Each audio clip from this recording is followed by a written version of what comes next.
ترميهم بحجارة من سجيل.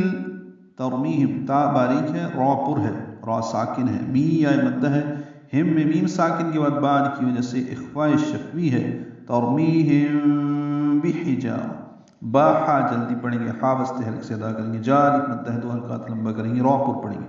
تنوین کے بعد میم آنے کی وجہ سے ادغام ناقص ہے مع الغنہ. بحجارة من سجیل.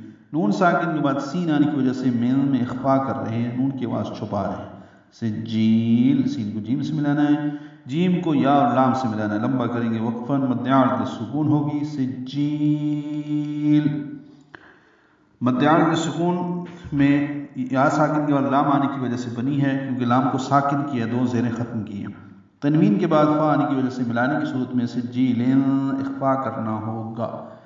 اور یہ الفاظ سورہ ہود میں آیت نمبر 82 میں بھی ہیں، 82 نمبر آیت میں، جو انہیں مٹی اور پتھر کی کنکریاں برسا رہے تھے. فَجَعَلَهُمْ كَعَصْفٍ مَأْكُولٍ. فا جیم عین لام سب زبرے ہیں، جلدی پڑھیں گے، کسی کو لمبا نہیں کرنا، عین وسط حلق سے ادا کرنا. ہم میں اظہار شفوی ہے میم ساکن پہ، اس کے بعد کاف آ رہا ہے، اظہار شفوی ہوگا. کاف باریک ہے، صاد پر ہے اور اس میں ہم سے، فم میں ادغام ناقص ہے مع الغنہ.